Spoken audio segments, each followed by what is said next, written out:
Hi friends. So இன்றைக்கி என்ன பார்க்க போகிறோம் அப்படின்னா த கான்ஸ்டியூஷன் ஆஃப் இந்தியா. இது ஒரு introduction topic in political science aspect. So Samacheer Kalvi புக்கில் இருக்கக்கூடிய இம்பார்ட்டன்ட் பாயிண்ட்ஸ் தான் இன்றைக்கி இந்த வீடியோவில் கவர் பண்ண போகிறோம். வாங்க பார்க்கலாம். So first, what is mean by constitution? The Constitution is an authentic document containing the basic ideas, principles and laws of a country. So basic ஐடியாஸ்னால் ஒரு கண்ட்ரிலன்னு ஒரு பேசிக் ஐடியாலஜி இருக்கும், அது then principles and laws of a country, இது எல்லாமே கொண்டிருக்கக்கூடிய ஒரு ஆத்தென்டிக் டாக்குமெண்ட் தான் வந்து constitution. It also defines the rights and the duties of citizens. Yes, fundamental rights and fundamental duties of சிட்டிசன்ஸை வந்து இந்த கான்ஸ்டியூஷனில் தான் கொடுத்துருப்பாங்க.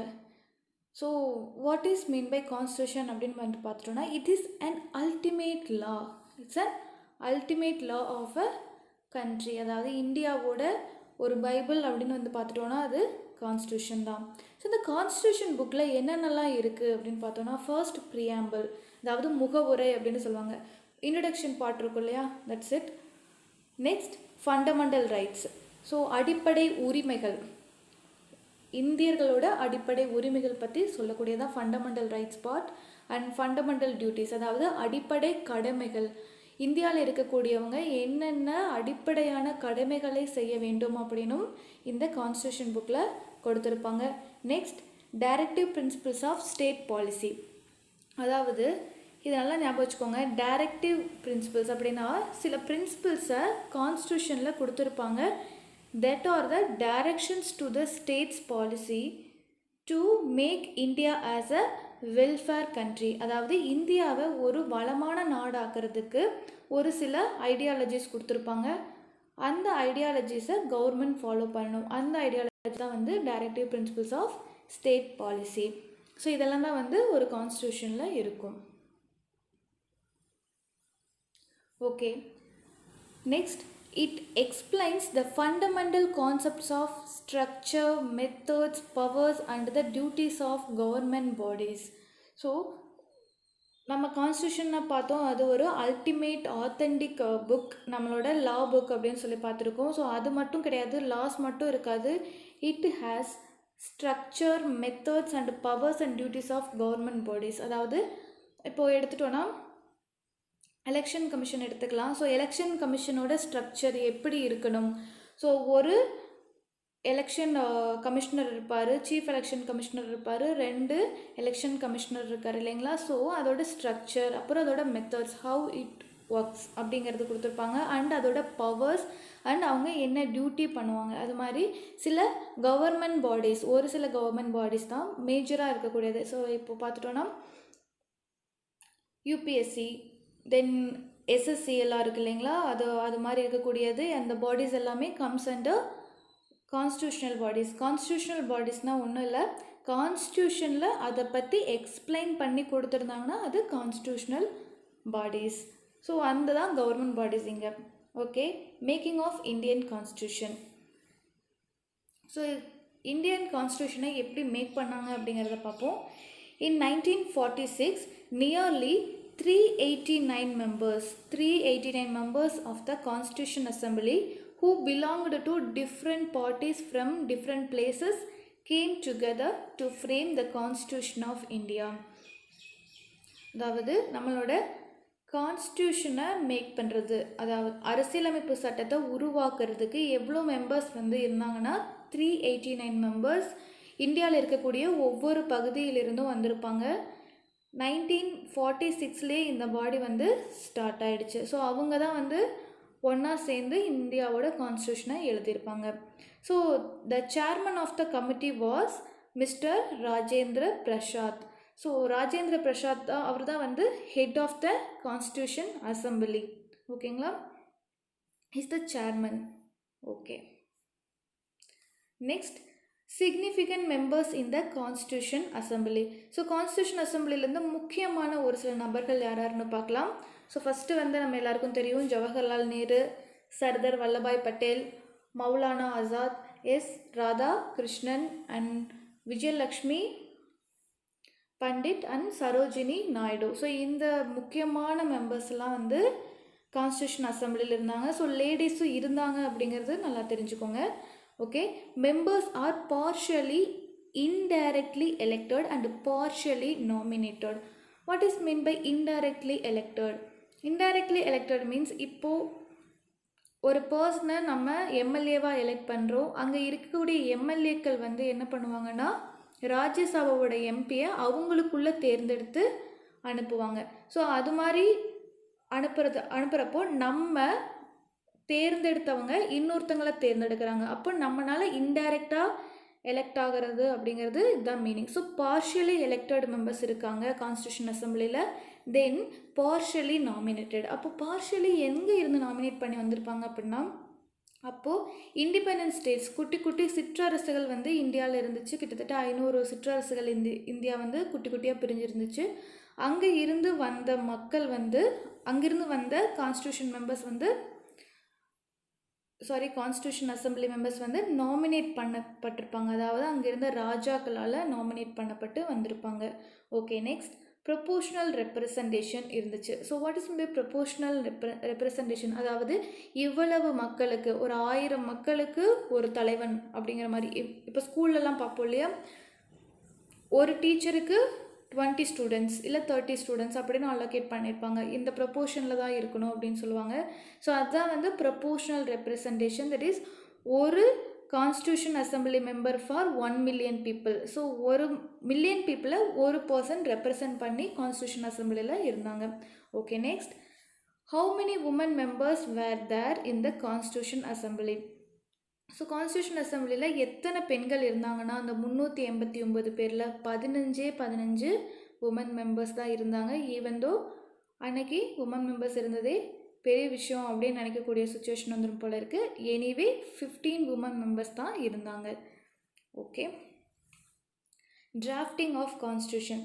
ஸோ கான்ஸ்டியூஷன் எப்படி எழுதுனாங்க அப்படிங்கிறத பார்ப்போம். The drafting committee was formed with 8 members. ரொம்ப முக்கியங்க, 8 members, and its chairman was Dr. B.R. Ambedkar. So the drafting committee, constitution எழுதின கமிட்டி பேர் தான் drafting committee. It has 8 members. அதோட சேர்மன் வந்து டாக்டர் B.R. அம்பேத்கர். ஸோ அதனால் அம்பேத்கர் என்னென்னு சொல்லுவாங்கன்னா chief architect of Indian constitution அப்படின்னு சொல்லுவோம். Next B.N. Rao was appointed as an advisor. Yes, drafting கமிட்டிக்கு அட்வைசராக அப்பாயிண்ட் பண்ணப்பட்டது யார் அப்படின்னு பார்த்தோம்னா B.N. Rao. இது ரொம்ப முக்கியமான point. Next, the committee met for the first time on 9th December 1946. So first இந்த டிராஃப்டிங் கமிட்டி மீட் பண்ணது 9th December 1946. இம்பார்ட்டண்டான பாயிண்ட், மார்க் பண்ணிக்கோங்க. Next, how did they form the Indian Constitution? So Indian constitution எப்படி உருவாக்குனாங்க அப்படிங்கிறத பார்க்க போகிறோம். The constitutions of nearly 60 countries including the UK, USA, former USSR, France, Switzerland, etc. were thoroughly examined and their best features have been adapted by our constitution.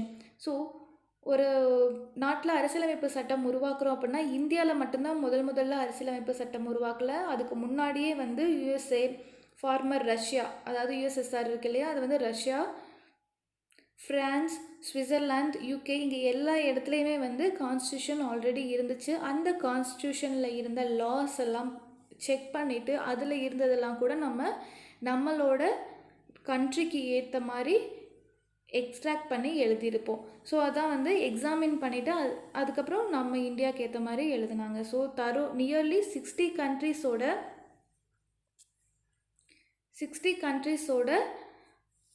கான்ஸ்டியூஷனை ஃபுல்லாக தரோவாக examine பண்ணிவிட்டு அதுக்கப்புறம் தான் நம்ம இந்தியன் கான்ஸ்டியூஷன் எழுதப்பட்டுச்சு. ஓகே, இதோட time period பார்த்துக்கோங்க. 2 years 11 months and 17 days to right Indian constitution. அதாவது இந்தியாவோட கான்ஸ்டியூஷனை எழுதுறதுக்கு கிட்டத்தட்ட 3 years பக்கமாக ஆயிடுச்சு. That is 2 years 11 months and 17 days. It was completed on 26th November 1949. Okay. So 26th November 1949 வந்து இந்த டிராஃப்டிங் ஆஃப் இந்தியன் கான்ஸ்டியூஷன் முடிஞ்சிருக்கும். ஸோ அன்றைக்கே வந்து அதை அடாப்ட் பண்ணிட்டாங்க. ஒரு சில லாஸ் எல்லாம் வந்து அப்போவே வந்துருச்சு. ஸோ கமென்ஸ்மெண்ட் ஆஃப் கான்ஸ்டியூஷன், அஃபிஷியலாக கான்ஸ்டியூஷன் நடைமுறைக்கு வந்தது எப்போ அப்படின்னு பார்த்துட்டோன்னா 26 ஜான் 1950. ஸோ இந்த 26 ஜான் 1950 தான் வந்து நம்ம ரிபப்ளிக் டேவாக செலிப்ரேட் பண்ணுறோம். Okay, how much spent to frame the constitution of India?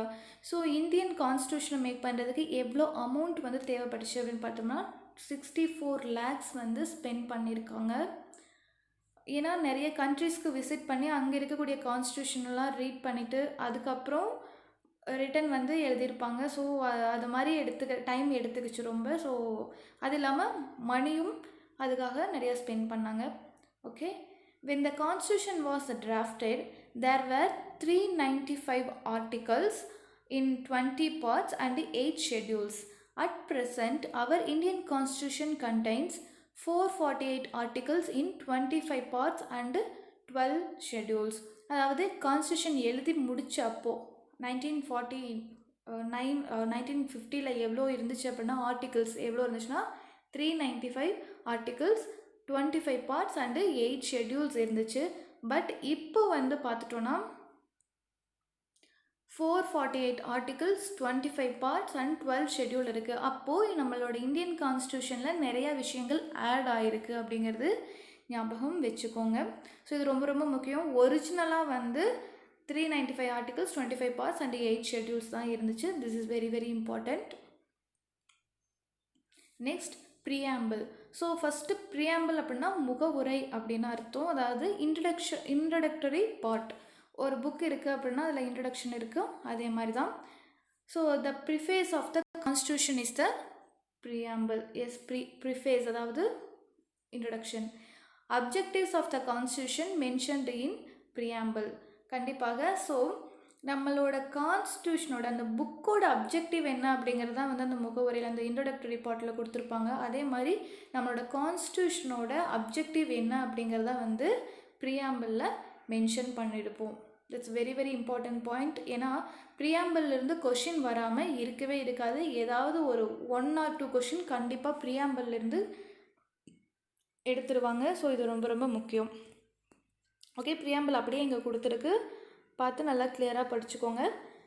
So we the people of India having solemnly resolved to constitute India into a sovereign, socialist, secular, democratic republic and to ensure to all its citizens. So இதில் என்ன மீன் பண்ணியிருக்காங்க அப்படின்னா we the people of India, இந்திய மக்களாகிய நாங்கள் எங்களோட கான்ஸ்டியூஷனை உருவாக்குறோம். அந்த கான்ஸ்டியூஷன் இருக்கக்கூடிய அந்த இந்தியா எப்படி இருக்கும் அப்படின்னா சோவரினாக இருக்கும். இதுக்கெல்லாம் மீனிங் சொல்கிறேன். சோஷியலிஸ்ட் கண்ட்ரி அண்ட் செக்குலராக இருக்கும். டெமோக்ராட்டிக் அண்ட் ரிபப்ளிக்காக இருக்கும். And this constitution secure to all its citizens. So இந்த இந்தியன் கான்ஸ்டியூஷன் எதெல்லாம் இந்தியன் சிட்டிசன்ஸ்க்கு கொடுக்குதுன்னு பாருங்கள். ஜஸ்டிஸ். ஸோ என்னென்ன ஜஸ்டிஸ் எல்லாம் கொடுக்குதுன்னா social, economic and political justice. Social, economic and political justice. ஜஸ்டிஸ்னால் என்னென்னா நம்ம அவங்களுக்கு என்னென்னலாம் கொடுக்கணும் அப்படிங்கிறது கரெக்டாக கொடுக்க வேண்டியதுதான் வந்து ஜஸ்டிஸ். ஸோ சோஷியல் ஜஸ்டிஸ் அப்படின்னா சொசைட்டியில் எல்லோரும் ஈக்குவலாக இருக்கணும் அப்படிங்கிற மாதிரி எல்லாருக்கும் சோஷியல் ஜஸ்டிஸ் அப்படிங்கிறது கொடுப்போம். நெக்ஸ்ட்டு எக்கனாமிக் ஜஸ்டிஸ் மீன்ஸ் எல்லோரும் ஃபினான்ஷியலாக வெல் டு டூவாக இருக்கணும். Then political justice by means of giving equality in political aspects. அதாவது ஒரு லா இருக்குது அப்படின்னா அது எல்லாரையும் ஒரே மாதிரி ட்ரீட் பண்ணுற மாதிரி இருந்துச்சு அப்படின்னா அதான் வந்து political justice. Next, liberty. So liberty அப்படின்னா வந்து ஃப்ரீயாக விடுறது. ஸோ லிபர்ட்டி ஆஃப் தாட், நம்ம சிந்திக்கிறதுல லிபர்ட்டி கொடுக்குறாங்க. And expression, you can express